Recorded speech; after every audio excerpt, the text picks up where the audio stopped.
Hello, everybody. Welcome to my Saturday morning live. Unlike my other lives today, what we're going to be talking about is why study from the Shastras. I'm going to tell you what Shastras mean, and then I'm going to tell you why study from the Shastras. What I am going to do is I'm going to turn off the comments for the first 15 minutes. But then you're all welcome to go on and ask questions once we've kind of gone through what we are talking about. So Phil, if you are following me, if you've tuned into this live, if you've been on my page before, you know that I talk about Ayurveda and I have talked about the Shastras before, or the scriptures from where Ayurveda comes from. But I want to take you back into my journey a little bit and what keeps taking me back to the scriptures. Even though I present everything in a very modern fashion, I try to make it accessible to the modern world. But why is the scripture still of so much importance to me? And of course, if you're listening to this, Ayurveda is probably important to you. Health is probably important to you. You have looked at this information. You've tried to absorb it. You've tried to use it.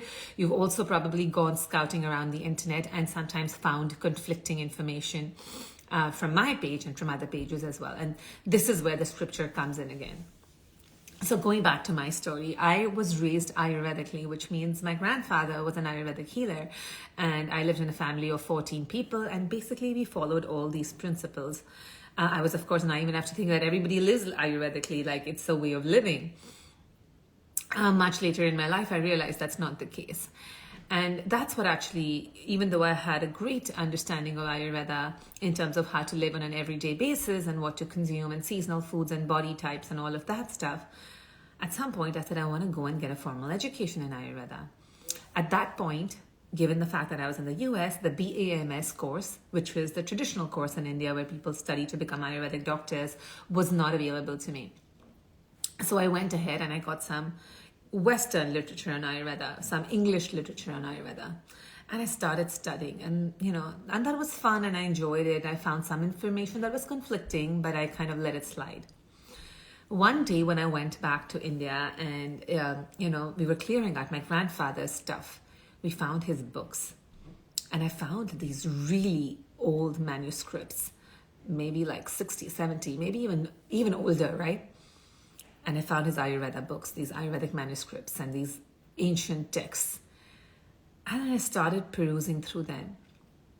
And what I realized is that even just by perusing through those texts and really sitting on them, a lot of my doubts were basically clarified. I had a lot of doubts and everything, all the principles, all the other information that I had read, the conflicting information, everything kind of came together. Everything just started to make sense.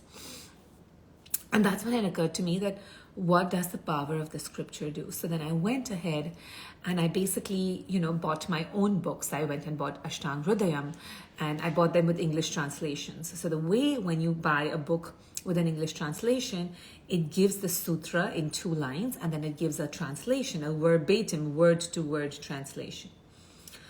And while I did that and I enjoyed the translation, I said to myself that it's not making that much sense. I can't read between the lines. So I went ahead and I got commentaries, I went and attended commentaries.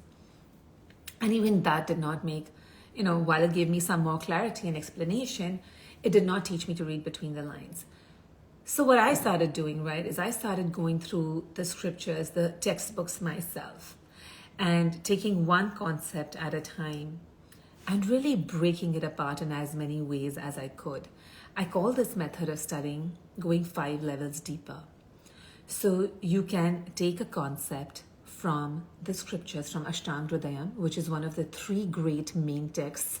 I would say the most relevant text, dated back couple of thousands of years ago, but still relevant to our times, holds great principles. So when you open the book and you read a principle, and if you sit on it and you meditate on it and you go 5 levels deeper, profound understanding comes. Actually, everything that I talk about from my page comes from the textbook and the Ashtanga Hridayam, and really sitting on it and being able to read it 5 levels deeper. It's also important to read these scriptures in a coherent manner because, sometimes they present a principle in chapter A, but they strengthen it in chapter C. And then they give another concept which is parallel in chapter F, let's just say. So there's a way of reading the scriptures, and then there's a way of sitting on them, and there's a way of meditating on them and connecting the dots in the scriptures. And out of all the work I've done in Ayurveda, out of all the education I've done, this is the one thing that is the closest to my heart. So why am I talking to you about all of this, and why is it so important? You know, if you're into Ayurveda and health, right, and you're online and you're reading all of this information, most of it is about do's and don'ts. You know, eat this, don't eat that. Consume this, don't consume that. And sometimes this information is very conflicting. When somebody says something is good for you, it's a very general statement. Something is good for somebody at a given state in their life or time or point or season. The statement by itself that something is good for you, for everybody, is wrong. So then you need a clarification instead of confusion. And when you go back to the scriptures and you go back to a principle rather than the do's and the don'ts, the principle allows you to filter through all the do's and don'ts that you see out there in the world. All of this varied information can now be sorted through the lens of this new scripture, of this new understanding of the scripture. That sometimes people think, oh, I'm already studying a lot of Ayurveda, I don't want to go back and study the scriptures. In fact, all of that you've studied, right, now you don't need to study anymore. If you've studied the scriptures, you essentially get goggles and you can look at the my connection paused for a minute. When you're just reading the do's and don'ts, you're basically getting somebody else to wear goggles for you and give you information. When you read the scriptures, you learn to put on the goggles. At least that's how I teach the scriptures. So here I am, right, to invite you for my webinar. I want you to experience this firsthand with me. And I've pulled out 10 important concepts from... Sorry, somehow my connectivity is not the best today. So I've basically pulled out 10 concepts from the Ashtanga Hridayam, the ones that I really enjoy. And I've just put the Wi-Fi off and hopefully this should be much, much better. Okay. So I want you to come and sit with me and see how I read the scriptures, how I present a sutra, and how we are able to not just read what it says, but really read between the lines, how to extract the essence of these sutras. So in my webinar, right, that I invite you to on January 18th at 12 p.m. EST, which is 10:30 p.m. IST, and it's only going to be an hour. So I know it's going to be late for those of you in India, but I would encourage you to stay up because it's only an hour long. And I want you to see what the power of reading through the scriptures does for you.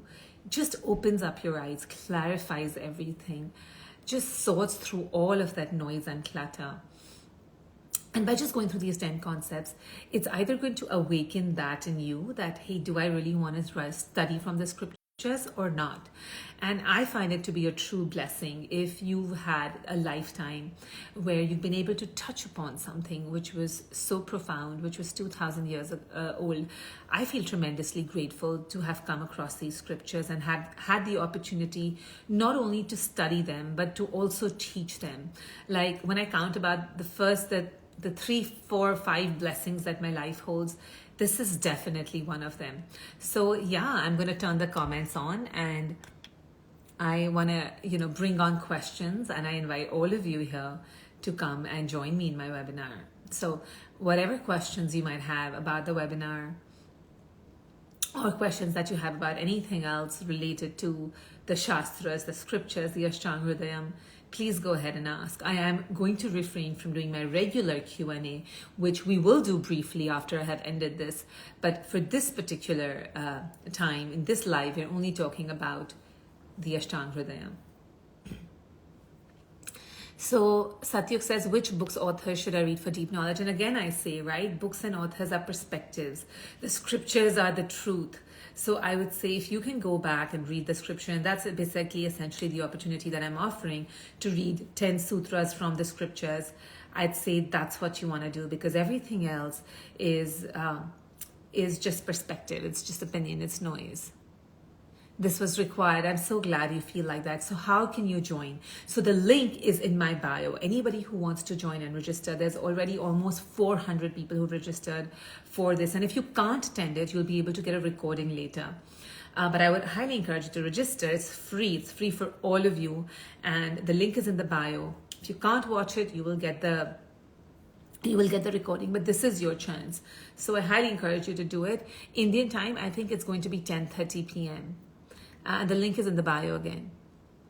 Is there going to be a full-fledged course eventually? And the answer to that is yes, right? Because if you get a glimpse, the only way you'll know whether you want to do a full-fledged course is if you get a glimpse of these scriptures and how they're presented.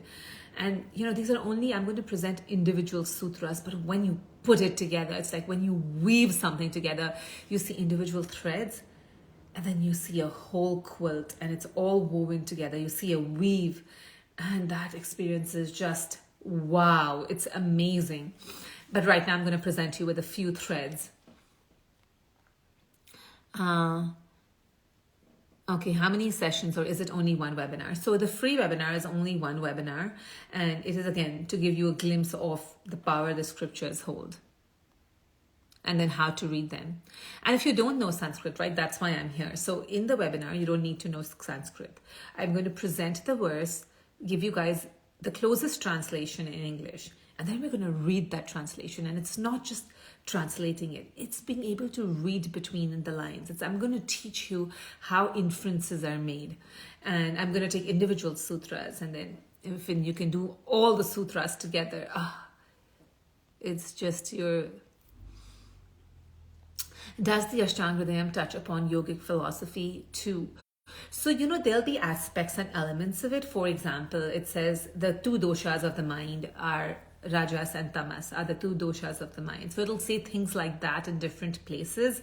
But, right, like the whole Vedic sciences are a complete science, right? They're texts dedicated to each subject. And the Ashtanga Hridayam is the preservation of the body so that you can work towards a higher cause of the soul, right? It recognizes that the body is a vehicle to enlightenment. So it says, now, since this is my vehicle, it's the manual of the car, how do you look after it? But there are aspects which touch upon yogic philosophy, which means it's like kind of assumes that you're reading this or you have an overall understanding of it. So they're all connected, and they have words and references, but not a whole explanation. Which scriptures we need to follow? You mean the Veda, Upanishads? So Yoga Girl Kipriya, that's a great question. I should clarify that. So what I'm talking about is that Ayurveda has three main books dated back in the day, the oldest scriptures, right? And they come from the Vedas. The Charak Samhita comes directly from the Vedas. So there are three main books: Charak, which is the oldest; Sushruta Samhita, which is the second; and Ashtanga Hridayam, which is the latest of the three ancient texts, right? They're called the Bruhatrayi, the big three altogether. And the one I'm talking about right now is Ashtanga Hridayam. That's the one. I think I keep going back to Charak as well and some things in Sushrut, but the Ashtanga Hridayam has just a very, very good place to start. It's a very good place, a very good scripture to follow, very good Shastra to follow for our generation, and especially when you're starting this journey and for clarification. So that's the one I'm talking about. While they come from Vedic sciences, I'm talking about Ayurvedic scriptures.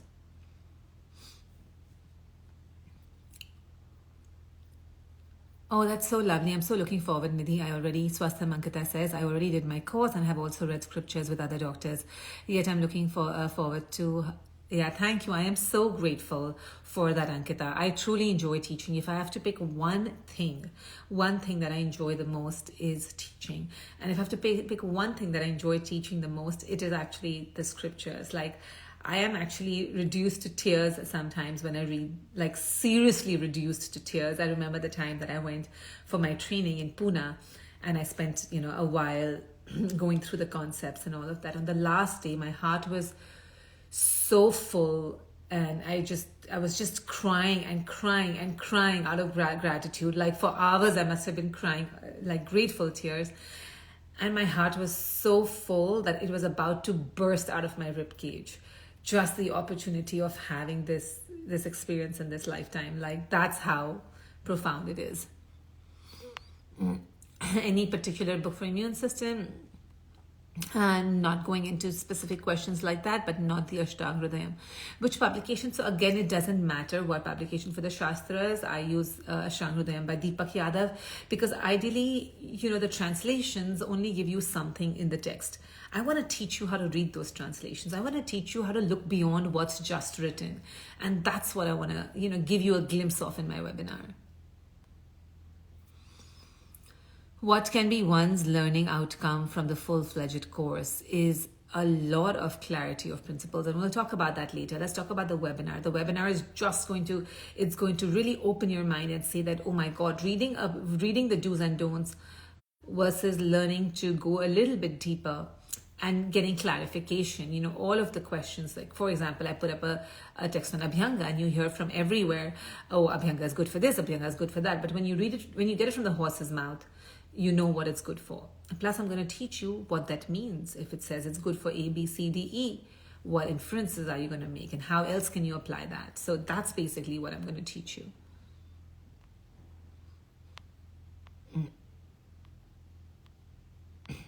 Let's see what other questions I have. What makes the Ashtanga Hridayam much better to study over the other two scriptures? The Ashtanga Hridayam is a little bit more brief and a little bit more principle oriented. Vagbhat is a classic poet. He can say the most with few words. I mean, there's one sentence to describe all attributes of Vata. For those who are listening and who know Tatra Rusha Laghu Shita, so simple, right? Like in 7 words, he explains everything that you need to understand about Vata. For example, right? So Vagbhat is just a master at keeping it very succinct, very brief. And the scriptures are so vast that this is a great one to start and without getting completely lost. How can one find authentic Ashtanga Hridayam scripture? So, of course, some of the verses in the Ashtanga Hridayam I've kind of been annihilated from back in the day. But any version you get, right, as long as it's in Sanskrit, it's authentic. The translations are just depending on the author. They make translations and commentaries, but you can get anything and it's fine. As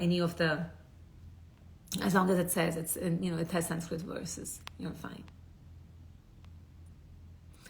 Yeah, Nisha, I am so glad. It is going to be interested. You signed up but didn't get a confirmation. So I think my team is working to get confirmations out and Zoom links out. I know they're very much on top of it. I have great people, really a good team on this, getting it all done. So of course there will be glitches. There might be things because we're using a new platform. So please reach out. If you have registered, not received something, or you're trying to register but you can't, reach out to support@nidhipandya.com or npsayurveda@nidhipandya.com. So either support@nidhipandya, fairly easy to remember, but also npsayurveda@gmail.com. I am so glad, Ayurveda Navita, that you feel that way, that it's so. How to find original scriptures? No, these are available as textbooks, right? So I call them Shastras because they still are Shastras, but they're available as textbooks. And you can get those textbooks. You can get it online. If you're living in the West, you can get it in bookstores. If you're living in the East, can you recommend some good training program for Ayurveda? I would say that I have a course which I like, but I said, hold on, hang in and join my webinar and see what you think. I know, and Satyuk, if you really want to learn, I really believe, when I wanted to learn, and I was at a point in my time where I couldn't go to college, I wanted to start studying Ayurveda, even though I had informally studied it my whole life. I wanted to get a formal education after I came to the US, and the education came to me. So if you really want it, it's going to come to you. Of course, you'll keep your eyes and mind open in the way you're supposed to, and then it'll come. This will be available to view again. Absolutely. This live is going to be saved, and it's a brief live explaining what the Ashtanga Hridayam webinar is going to be about. My 10 favorite concepts, the essence, simple concepts, of course, that you can understand, threads from the scriptures. And when these threads get woven together, it's just what comes out is divine, especially when it comes to the 6 tastes and it comes to the seasons and it comes to certain food types. It's just brilliant. While I can't cover all of these concepts in just a short webinar, I want to give you a sample, a taste of it. So guys, I'm going to wait here for another couple of minutes. If you have any questions, please ask. Thank you, Flower Power Joy. I will come back on live for asking, for answering questions. If anybody has any questions for the regular Q&A live. So I will come for the regular Q&A live after this. I will not be saving that one today. We'll do a quick 20-30 minutes, which I will not be saving, but this is going to be saved. Simple vegan recipes, we'll talk about that right after this on my live. But for now, let's just take the Ashtanga Hridayam questions. If there are no more, I will log out and I will see you guys very soon. Please sign up for the webinar. Once again, the link is in the bio for my webinar. It's completely free. It's on January 18th, 12 p.m. Eastern Time, 10:30 for all of those who are in India. And I highly encourage everyone to just get a glimpse of it and attend live. The more energy I get when people attend live, are curious, it brings the best out in me as well. So I'll encourage as many of you to attend live as possible. Like I said, just in one day, almost 400 people have signed up, have registered for the free webinar. And all of these questions, what my favorite food is, all of that, you can ask me right after this. I will be back in about 5-10 minutes, Harshita. You're not a science student, but how to pursue Ayurveda, don't even worry about it. You need to be a student of logic. You just need logic in your brain, and that's going to make you don't need to be a science student. That's the beautiful part about Ayurveda. It's more intuitive and logical. Science is just, to me, it's more scientific than anything else. But my definition of science is what I can really understand through my logic and prove to myself in the laboratory of my own mind is science. Like if I drop something and it falls, I don't need, to read an essay on gravity to understand that. And that's how comprehensible some of these concepts should be. Okay. Will you be teaching on basics of Ayurvedic life? All right. So I think we are good for now. And I will do some Sahita Vacha and rest. Absolutely someday. I will, 150%. But that's it for now, everybody, and many of you, I'll see you all soon again. Absolutely. Come and attend everything, and we can talk. All right, guys, see you at the free webinar on January 18th. Link is in the bio. Please register.